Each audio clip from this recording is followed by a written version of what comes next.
एवं एमडी गुरुकुल में आपका स्वागत है। तो आइए आज की क्लास शुरू करते हैं। ऊष्मा, तो ऊष्मा चैप्टर से बहुत से क्वेश्चन पूछे जाते हैं। पहला क्वेश्चन इसमें से वेरी वेरी मोस्ट इम्पॉर्टेंट, कितने डिग्री पर सेल्सियस एवं फ़ारेनहाइट दोनों पैमानों के तापमान समान होते हैं? तो -40 डिग्री सेल्सियस पर कितना 40 डिग्री सेल्सियस 40 डिग्री पर सेल्सियस एवं फ़ारेनहाइट पैमानों के का तापक्रम समान होता है। अब देखिए दूसरा, ताप का एसआई मात्रक, इसका ताप का एसआई मात्रक होता है केल्विन, याद रखिएगा, ठीक है। ताप एक कैसी राशि है? मूल राशि है और इसका एसआई मात्रक केल्विन।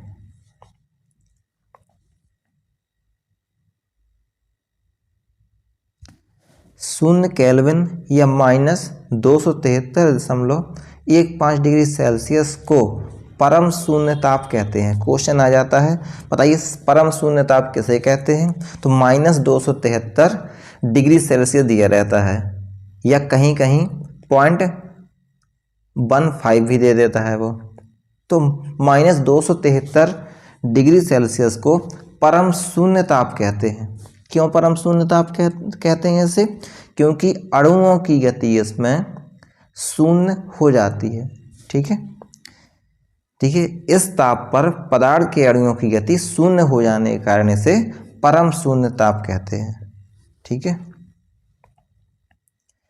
इतना जैसे कि पानी हुआ, पानी इतने डिग्री सेल्सियस पर इतना जम जाता है कि कोई भी अणु उसके चलायमान नहीं रह जाते हैं, इसीलिए इसे परम शून्य ताप कहते हैं। कितने पर? -200 डिग्री सेल्सियस पर या शून्य केल्विन पर। और देखिए केल्विन में व्यक्त ताप को परम ताप कहते हैं। केल्विन में व्यक्त ताप को क्या कहते हैं? परम ताप कहते हैं। एक क्वेश्चन बहुत आता है, बताइए स्वस्थ मनुष्य के शरीर का तापक्रम या तापमान सेल्सियस पैमाने पर कितना होता है? तो सेल्सियस पैमाने पर होता है 36.9 या दे देता है कभी कभार वो 37, ठीक है। तो याद रखिए 36.9 या फिर 37 होता है स्वस्थ मनुष्य के शरीर का तापक्रम। और केल्विन पैमाने पर कितना होता है? 310 केल्विन होता है। और फ़ारेनहाइट पर 98.6 फ़ारेनहाइट। आपने थर्मामीटर देखा होगा, थर्मामीटर में 98.6 फ़ारेनहाइट यदि आपका तापमान है शरीर का तो आप स्वस्थ हैं। यदि इससे ऊपर जाता है तब आपको डॉक्टर कहता है कि आपको बुखार है, आपको ट्रीटमेंट करवाना पड़ेगा। तो उसमें देखना कभी भी थर्मामीटर में, उसमें 98.6 स्वस्थ मनुष्य के शरीर का तापमान दिखाया जाता है, ठीक। और 37 डिग्री सेल्सियस होता है सेल्सियस में। अब देखिए मानव शरीर के तापमान का मापन डॉक्टरी थर्मामीटर से किया जाता है। किससे? थर्मामीटर से करते हैं। बुखार होगा किससे मापा जाता है? ये थर्मामीटर से मापा जाता है। अब देखिए अगला, केल्विन पैमाने पर परम शून्य ताप का मान कितना होता है? 0 केल्विन होता है, ठीक है। जिस सभी क्वेश्चन रखते जाइए बिल्कुल हूबहू ऐसे ही बनेंगे क्वेश्चन। अब आगे देखेंगे, रंगीन कपड़े ऊष्मा का अवशोषण करते हैं तो अधिक। आपने देखा होगा गर्मियों में हमें सलाह दी जाती है कि वाइट शर्ट पहनिए या वाइट कपड़े पहनिए, जिससे कि आपको जो सूर्य से ऊष्मा निकलती है वो कम एब्जॉर्ब करें या कम अवशोषित करें कपड़े। और जो रंगीन कपड़े पहनते हैं उन्हें ज़्यादा गर्मी लगती है, ज़्यादा पसीना निकलता है। और यदि आपने काला पहन लिया वो तो ऊष्मा का सबसे अधिक अवशोषक होता है। इसीलिए जो सोलर कुकर होते हैं उनके ऊपर का जो ढक्कन होता है उसे काला कर दिया जाता है। किसी भी चीज़ को, जैसे रोटी बनाने वाला तवा है, उसे भी काला किया जाता है। क्यों किया जाता है? जिससे कि ऊष्मा जल्दी उसमें एब्जॉर्ब हो जाए, जल्दी अवशोषित हो जाए और वो काला रंग जो होता है सबसे अधिक ऊष्मा का अवशोषक होता है और सफ़ेद रंग सबसे कम ऊष्मा का अवशोषक होता है। इसीलिए गर्मियों में सलाह दी जाती है कि आप कैसे कपड़े पहने, रंगीन या फिर काले, रंगीन नहीं, वाइट कपड़े पहने, जिससे कि गर्मियों में आपको गर्मी ना लगे। अब देखेंगे हम श्वेत कपड़े ऊष्मा का अवशोषण करते हैं निम्नतम। सबसे कम अवशोषक होते हैं श्वेत कपड़े, सफ़ेद कपड़े। कोई पिंड ऊष्मा का अवशोषण करता है जब वह हो श्वेत और चिकना, मतलब कम अवशोषण करता है। ठीक है, यहाँ पर कम नहीं लिखा है। कोई भी पिंड ऊष्मा का कम अवशोषण कब करेगा, जब वो श्वेत सफ़ेद होगा और चिकना होगा। एक श्वेत और चिकनी सतह कैसी होती है, ऊष्मा की खराब अवशोषक होती है, ऊष्मा का अवशोषण नहीं करती है ज़्यादा, तथा अच्छी परावर्तक होती है। जो सफ़ेद कपड़ों पर जब प्रकाश गिरता है तो इसे वापस कर देती है जे इसकी किरणों को या ऊष्मा को, तो अच्छी परावर्तक होती है और ऊष्मा की खराब अवशोषक होती है, याद रखिएगा। कोई पिंड ऊष्मा का सबसे अधिक अवशोषण करता है जब वह हो काला और खुरदरा, बताया था काला रंग सबसे अधिक ऊष्मा का अवशोषक होता है। धूप से बचने के लिए छाते में सबसे उचित रंग संयोजन कौन सा है, ऊपर उजला नीचे काला। ठीक है, यदि धूप से बचना है हमें तो ऊपर काला नहीं, धूप वाले जो छाता होते हैं उसमें ऊपर की तरफ सफ़ेद होता है, जिससे कि जो ऊष्मा गिरे उस पर या प्रकाश गिरे वो वापस परावर्तित हो जाए। ठीक है, तो धूप के छातों पर कौन सा कलर सेट किया जाता है, ऊपर उजला, उजला मतलब सफ़ेद, और नीचे काला। काली वस्तुओं के लिए अवशोषण क्षमता और उत्सर्जन क्षमता होती है अधिक। काली वस्तुएं सबसे अधिक अवशोषण क्षमता होती है और सबसे अधिक उत्सर्जन क्षमता भी होती है। ऊष्मा सबसे अधिक एब्जॉर्ब करती हैं और शोषित करती हैं और सबसे ज़्यादा छोड़ती भी ऊष्मा यही काली चीज़ें हैं। आपने देखा होगा यदि आप धूप में खड़े हो जाते हैं तो आपकी बॉडी की अपेक्षा बाल जल्दी गर्म हो जाते हैं और ज़्यादा गर्म हो जाते हैं। ये काली तथा खुरदरी सतह कैसी होती है, ऊष्मीय विकिरण की अच्छी अवशोषक तथा बुरी परावर्तक। ठीक है, परावर्तन नहीं होता है इसमें, जितनी भी ऊष्मा होती है उसका 99% भाग वो अवशोषित कर लेती है। अच्छे उत्सर्जक अच्छे अवशोषक होते हैं, यह नियम किसका है, यह नियम है किरचॉफ का। ठीक है, तो ऊष्मा के लिए किरचॉफ ने नियम दिया है कि जो अच्छे उत्सर्जक होते हैं वही अच्छे अवशोषक होते हैं। जैसे काला रंग अवशोषक भी अच्छा होता है और उत्सर्जक भी अच्छा होता है। जो वस्तु अपने पृष्ठ पर आपतित संपूर्ण विकिरण को पूर्णतः अवशोषित कर लेती है कहलाती है कृष्ण पिंड। कृष्ण मीन्स काला पिंड। काले पिंड की क्षमता क्या होती है, जितनी भी विकिरण होती है उसे पूर्णतः अवशोषित कर लेती है, एब्जॉर्ब कर लेती है। Black body. बादलों वाली रात स्वच्छ आकाश वाली रात की अपेक्षा काफ़ी गर्म होती है, क्यों? देखिए, जब बादल होते हैं आपने देखा होगा जब ज़्यादा गर्मी या उमस महसूस करते हैं आप लोग, क्यों? क्योंकि जो बादल होते हैं, बादल ऊष्मा के बुरे अवशोषक होते हैं। जो बादल होते हैं वो ऊष्मा के बुरे अवशोषक होते हैं, जो पृथ्वी से विकिरित ऊर्जा को परावर्तित कर देते हैं। क्योंकि ये सफ़ेद होते हैं, ठीक है, तो इनमें क्या होता है, जैसे ही ऊष्मा जाती है तो ऊष्मा को ये वापस पृथ्वी पर भेज देते हैं। इसी कारण जो बादलों वाली रातें होती हैं वो अधिक गर्म होती हैं। ठीक है, शीतकाल में कपड़े ऊनी हमें गर्म रखते हैं क्योंकि वे शरीर की ऊष्मा को बाहर जाने से रोकते हैं। यही खासियत होती है जो शीतकाल में यानी सर्दियों में हम ऊनी कपड़े पहनते हैं, उसमें क्या होती है, वायु भरी रहती है। वायु भरी होने के कारण जो ऊष्मा होती है वो बाहर नहीं निकल पाती है, हमारे शरीर में ही बनी रहती है, जिससे हमारा शरीर गर्म बना रहता है। आगे ऊष्मा संचरण की विधियां हैं कौन कौन सी, चालन, संवहन तथा विकिरण। इससे एक क्वेश्चन जरूर बनता है, ऊष्मा संचरण की विधियां कौन कौन सी हैं, जी चालन, संवहन और विकिरण। देखिए चालन में क्या होता है, चालन में कभी भी कण चलता नहीं है, इस प्रकार याद रखिए।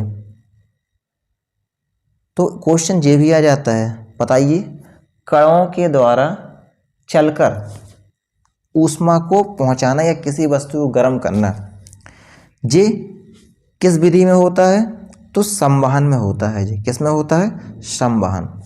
संवहन का मतलब क्या है, संवहन का मतलब है वहन, मतलब अपने ऊपर वहन करना। जैसे कि आप बोझ अपने ऊपर वहन करते हैं पूरे परिवार का, तो उसे ही वहन करना होता है, मतलब अपने ऊपर लोड लेना।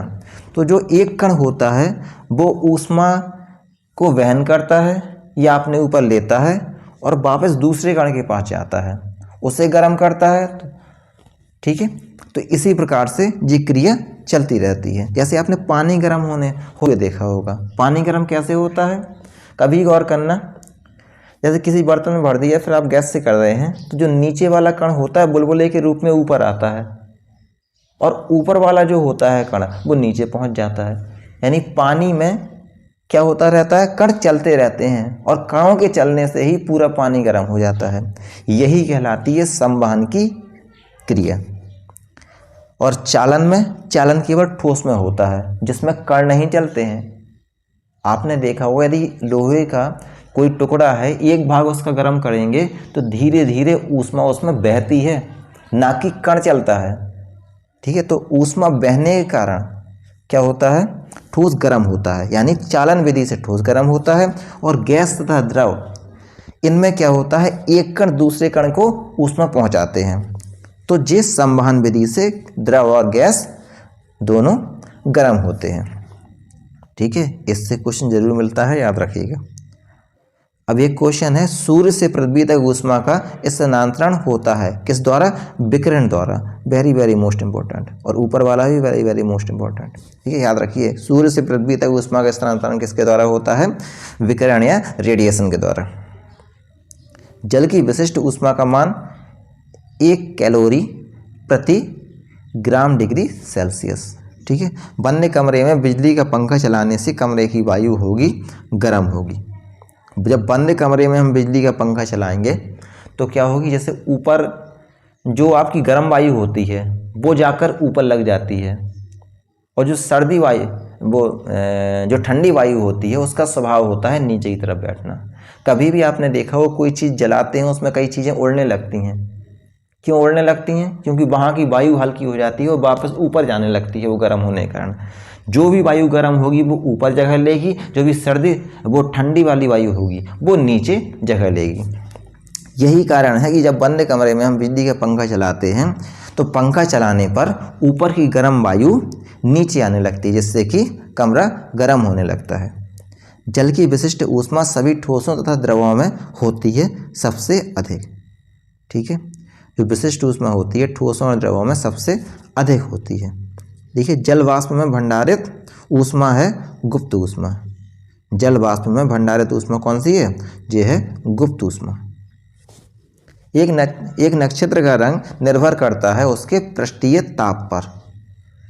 उसका ताप कितना है, जैसा ताप होगा वैसा नक्षत्र का रंग होगा। ज़्यादा दहकता हुआ नक्षत्र होगा तो उसका रंग कैसा होगा, लाल होगा। जो कम दहकेगा तो उसमें अलग रंग होगा।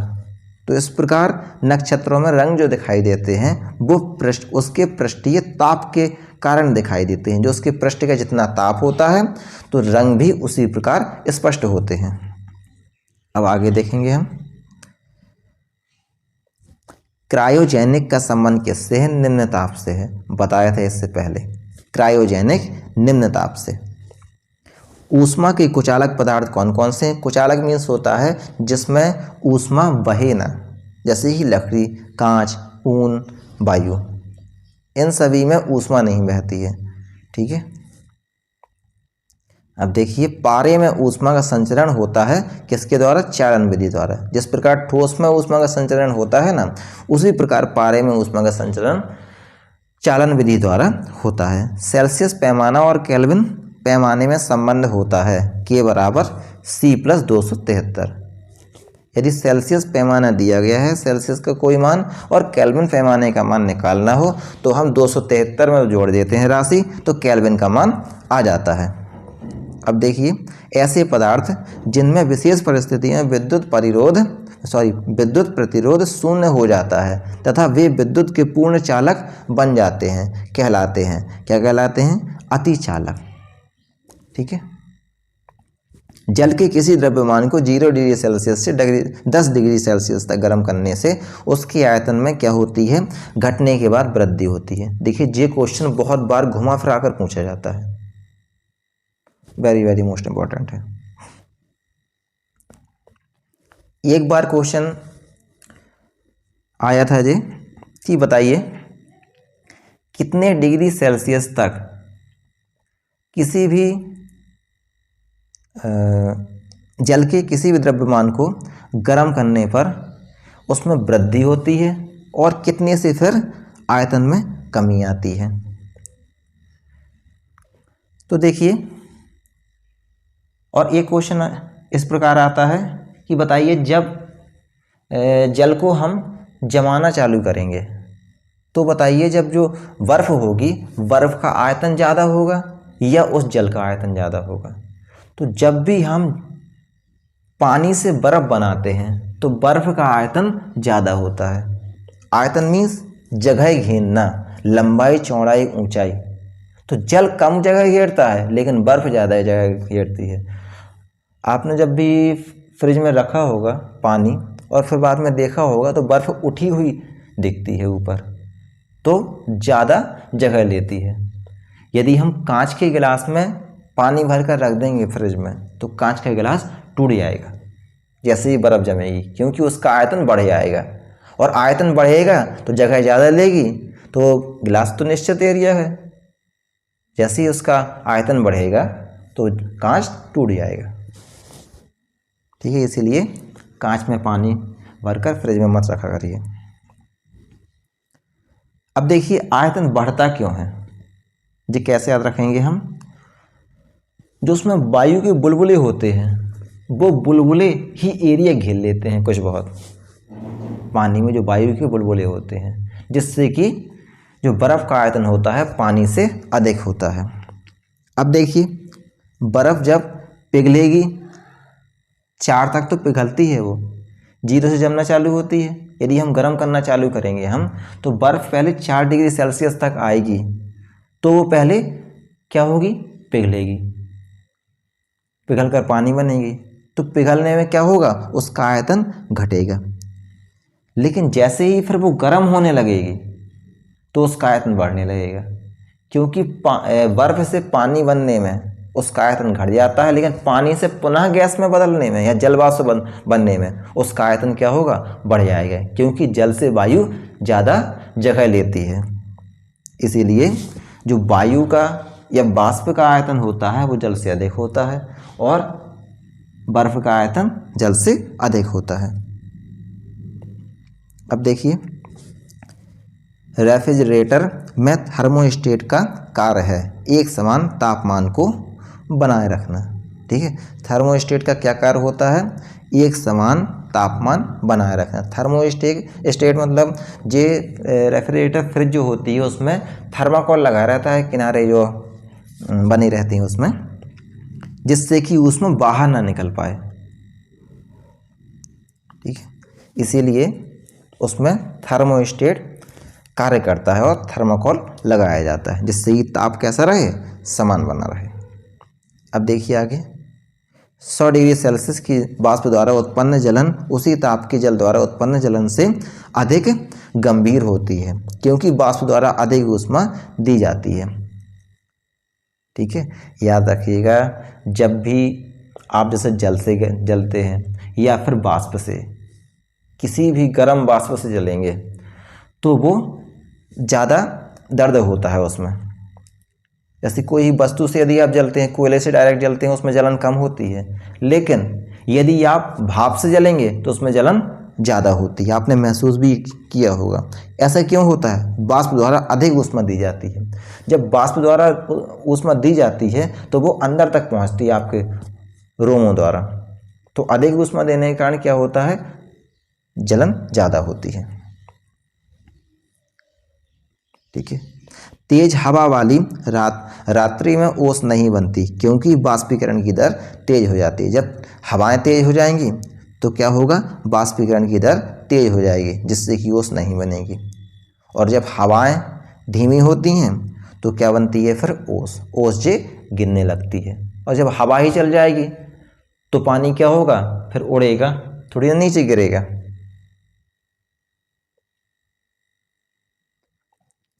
कमरे में लगा हुआ वातानुकूलक क्या नियंत्रित करता है, केवल आर्द्रता एवं तापक्रम। वातानुकूलक मतलब एसी, उसके बारे में सभी लोग जानते हैं।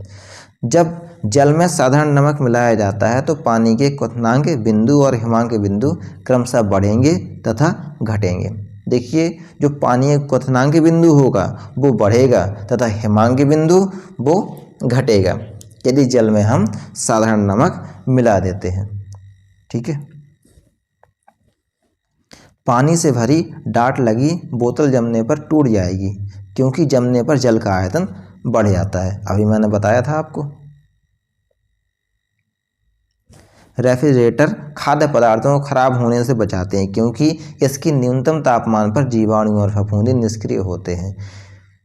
क्योंकि जितना इसका न्यून तापमान होता है उस पर जीवाणु नहीं बन पाते, नहीं पनप पाते हैं और फफूंदी भी नहीं बन पाती है, जिससे कि कोई भी सब्जी वगैरह हुआ, कोई भी खाद्य पदार्थ हुआ, वो सड़ने से बच जाते हैं।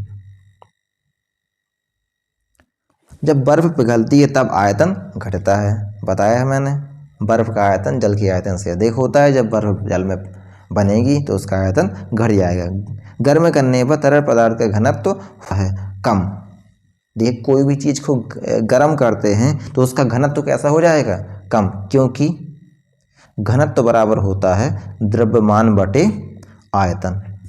देखिए, गर्म करते मैंने बताया था, अभी कोई भी चीज़ को गर्म करेंगे तो वो क्या होगी, वो वाष्प के रूप में बनेगी और उसका आयतन क्या होगा, उसका आयतन बढ़ेगा। जल से जब वाष्प बनती है उसका आयतन बढ़ता है। जब आयतन बढ़ेगा तो इसमें क्या है, व्युत्क्रमानुपाती संबंध है। घनत्व और आयतन में क्या है, व्युत्क्रमानुपाती संबंध है, यानी कि D व्युत्क्रमानुपाती B की। ठीक है। यदि आयतन बढ़ेगा तो घनत्व तो क्या होगा, जे घटेगा यदि आयतन बढ़ता है। ठीक है। अगला देखेंगे, कमरे को ठंडा किया जा सकता है संपीड़ित गैस को छोड़ने से। जो संपीड़ित गैस होगी उसे छोड़ देंगे तो कमरा ठंडा हो जाएगा। यदि हवा का तापमान बढ़ता है तो उसकी जल वाष्प ग्रहण करने की क्षमता बढ़ती है। ठीक है। यदि इसका तापमान बढ़ेगा हवा का तो उसमें ज़्यादा जल वाष्प होगी फिर। ठीक। वह थर्मामीटर जो 2000 डिग्री सेल्सियस मापने हेतु प्रयुक्त हो वह है पूर्ण विकिरण पायरोमीटर। ठीक है, इसे याद रखेंगे इस नाम को, पूर्ण विकिरण पायरोमीटर। ये 2000 डिग्री सेल्सियस मापने हेतु प्रयुक्त थर्मामीटर है। स्वचालित इंजनों हेतु कौन सा एक हिमरोधी के तौर पर प्रयुक्त होता है, एथिलीन ग्लाइकॉल। ठीक है, एथिलीन ग्लाइकॉल। ठंडे प्रदेशों में पारा के स्थान पर एल्कोहल को तापमापी द्रव्य के रूप में वरीयता दी जाती है। एल्कोहल का द्रवांक निम्नतर होता है। ठीक है। पृथ्वी ऊष्मा एक खराब अवशोषक और खराब विकिरण है। ठीक है। जो पृथ्वी होती है ऊष्मा पूर्णतया अवशोषित नहीं कर पाती है, इसीलिए दिन में धूप निकलती है और रात में फिर ठंडक आ जाती है। क्यों? क्योंकि ये पृथ्वी जो है ऊष्मा एक खराब अवशोषक है, यानी पूर्ण ऊष्मा अवशोषित नहीं कर पाती है और ना ही पूर्ण रूप से ऊष्मा छोड़ पाती है, इसीलिए ये गर्म नहीं है, ये ठंडी बनी रहती है। ठीक है। यदि ऐसा हो जाए कि अच्छी अवशोषक हो जाए फिर आग का गोला बन जाएगी सीधे सीधे। ठीक है। इसके बाद कल होगा आपका तापमान। देखिए, आज जो पढ़ाया गया है उससे कम 4 से 5 क्वेश्चन आते हैं और हमेशा आए हुए हैं, सभी आने वाले क्वेश्चन हैं। तो डेली आप रिवाइज करते जाइए इसे, पक्का आपको ग्रुप डी और भी एग्ज़ाम जो आते हैं उसमें आपको साइंस जो आएगी इसी से पूरी आएगी, एक भी क्वेश्चन छूटेगा नहीं आपसे। तो आज के लिए इतना ही, धन्यवाद।